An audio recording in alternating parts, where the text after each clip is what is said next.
आपल्या आजूबाजूला रोज दिसणारे हे छोटे जीव किती अद्भुत आहेत माहितीये का? कोणता कीटक फुलांचे परागीभवन करतो आणि कोणता कीटक अंधारात प्रकाश देतो? नमस्कार आणि स्वागत आहे जिज्ञासा मराठीमध्ये. आजच्या व्हिडिओमध्ये आपण जाणून घेणार आहोत 20 कीटकांची मराठी आणि इंग्रजी नावे, त्यांचे अधिवास, ते काय खातात आणि प्रत्येक कीटकाबद्दल एक भन्नाट माहिती. चला तर मग सुरुवात करूया. मुंगी. इंग्रजीमध्ये तिला अँट म्हणतात. मुंगी जमिनीतील वारुळात, झाडांवर आणि आपल्या घराजवळही राहते. ती साखर, धान्याचे कण, बिया आणि लहान कीटक खाते. मुंग्या नेहमी समूहाने काम करतात. एक मुंगी स्वतःच्या वजनापेक्षा अनेक पट जड वस्तू उचलू शकते.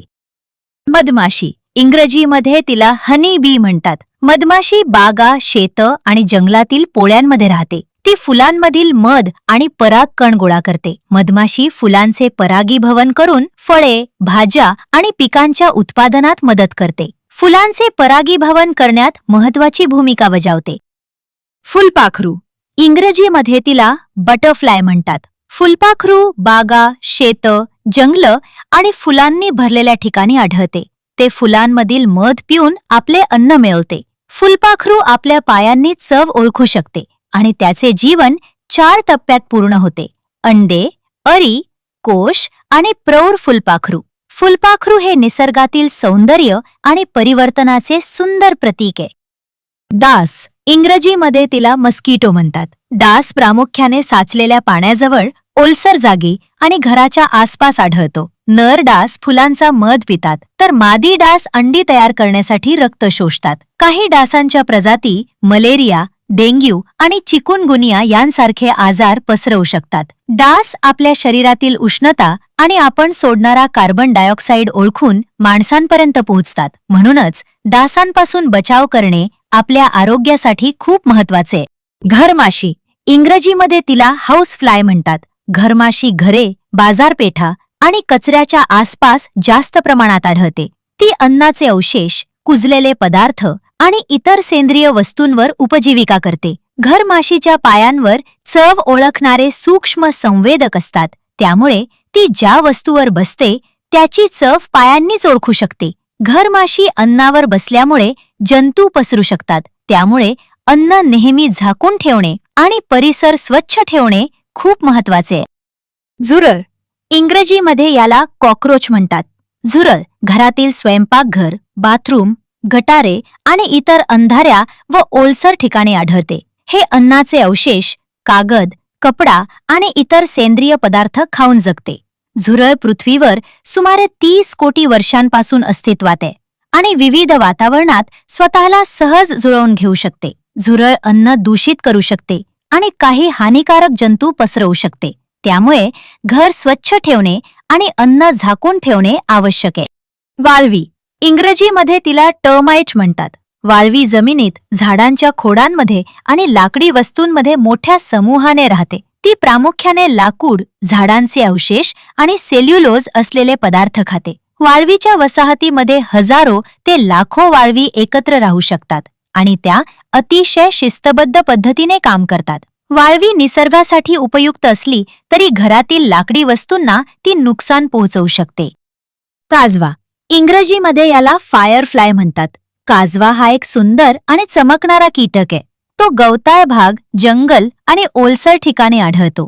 काजवा लहान कीटक आणि त्यांच्या अळ्या खाऊन जगतो. काजवा आपल्या शरीरात होणाऱ्या रासायनिक प्रक्रियेमुळे स्वतः प्रकाश निर्माण करतो. हा छोटासा चमकणारा कीटक निसर्गाच्या सौंदर्याचे आणि जैवविविधतेचे एक सुंदर उदाहरण आहे. टोळ. इंग्रजीमध्ये याला ग्रास हॉपर म्हणतात.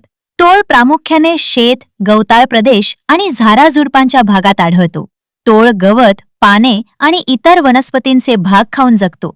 टोळाच्या मागच्या पायांमध्ये खूप ताकद असते. त्यामुळे तो आपल्या शरीराच्या अनेक पट लांब उडी मारू शकतो. हा छोटासा कीटक निसर्गाच्या संतुलनात महत्वाची भूमिका बजावतो. व्याध पतंग. इंग्रजीमध्ये याला ड्रॅगन फ्लाय म्हणतात. हा एक सुंदर, वेगवान आणि उपयुक्त कीटक आहे. तो प्रामुख्याने तलाव, नद्या, ओढे आणि पाणथळ भागांच्या आसपास आढळतो. व्याध पतंग डास, माशा आणि इतर छोटे कीटक खाऊन जगतो. व्याध पतंगाचे 4ही पंख स्वतंत्रपणे हलू शकतात. त्यामुळे तो हवेत स्थिर राहू शकतो, मागे उडू शकतो आणि अतिशय वेगाने दिशा बदलू शकतो. तो डासांची संख्या कमी करण्यास आणि पर्यावरणाचा समतोल राखण्यात मदत करतो. झिंगूर, इंग्रजीमध्ये याला क्रिकेट म्हणतात. क्रिकेट हा आवाजासाठी प्रसिद्ध असलेला एक छोटा कीटक आहे. तो प्रामुख्याने गवताळ भाग, शेत, बागा आणि झाडाझुडपांच्या ठिकाणी आढळतो. क्रिकेट गवत, पाने, बिया, लहान कीटक आणि सेंद्रिय पदार्थ खाऊन जगतो. क्रिकेट हा अनेक पक्षी, बेडूक आणि इतर प्राण्यांसाठी अन्नाचा महत्त्वाचा स्रोत आहे. म्हणूनच हा छोटासा आवाज करणारा कीटक निसर्गातील अन्नसाखळीचा एक महत्त्वाचा भाग आहे. गांधील माशी, इंग्रजीमध्ये याला वॉस्प म्हणतात.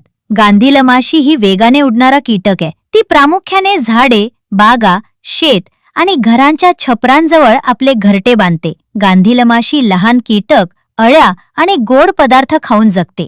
गांधील माशी लाकडाचे छोटे तुकडे चावून त्यापासून कागदासारखा पदार्थ तयार करते आणि त्याच पदार्थापासून आपले मजबूत घरटे बांधते. धोका जाणवल्यास गांधील माशी आपल्या नांगीने अनेक वेळा दंश करू शकते.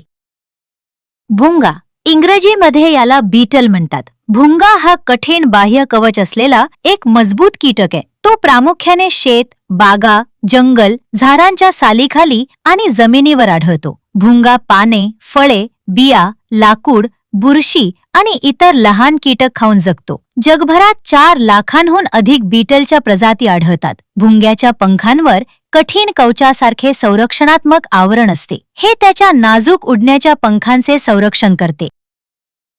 रेशीम किडा, इंग्रजीमध्ये याला सिल्कवर्म म्हणतात. रेशीम किडा ही रेशीम निर्माण करणारी एक उपयुक्त अळी आहे. ती प्रामुख्याने तुतीच्या झाडांवर आणि रेशीम शेतीमध्ये आढळते. रेशीम किडा तुतीच्या झाडाची पाने खाऊन वाढते. एका रेशीम कोशातून शेकडो मीटर लांबीचा रेशीम धागा मिळू शकतो. याच धाग्यापासून सुंदर आणि मौल्यवान रेशमी कापड तयार केले जाते. रेशीम अळी हा केवळ एक कीटक नसून आपल्या वस्त्रोद्योगासाठी अत्यंत महत्त्वाचा नैसर्गिक मित्र आहे. सोनकिडा, इंग्रजीमध्ये याला लेडीबग म्हणतात. सोनकिडा हा लाल, पिवळ्या किंवा नारिंगी रंगाचा आणि काळ्या ठिपक्यांनी सजलेला एक सुंदर कीटक आहे. तो प्रामुख्याने बागा, शेत, गवताळ प्रदेश आणि झाडांवर आढळतो. सोनकिडा मावा, लहान कीटक आणि त्यांच्या अळ्या खाऊन जगतो. एक सोनकिडा आपल्या आयुष्यात हजारो मावा कीटक खाऊ शकतो. त्यामुळे शेतकरी आणि बागकाम करणाऱ्यांसाठी तो अतिशय उपयुक्त मित्र मानला जातो. धोका जाणवल्यास सोनकिडा आपल्या पायांच्या सांध्यातून दुर्गंधीयुक्त द्रव सोडतो. यामुळे शत्रू त्याच्यापासून दूर राहतात. पिसू, इंग्रजीमध्ये याला फ्ली म्हणतात. पिसू हा एक अतिशय लहान परजीवी कीटक आहे. तो प्रामुख्याने कुत्रे, मांजरी, उंदीर आणि इतर सस्तन प्राण्यांच्या अंगावर राहतो. तो आपल्या धारदार मुखभागाच्या साह्याने रक्त शोषून आपला आहार मिळवतो. पिसू आपल्या शरीराच्या लांबीच्या सुमारे 100 ते 150 पट उंच उडी मारू शकतो. त्यामुळे तो जगातील सर्वात चांगली उडी मारणाऱ्या कीटकांपैकी एक मानला जातो.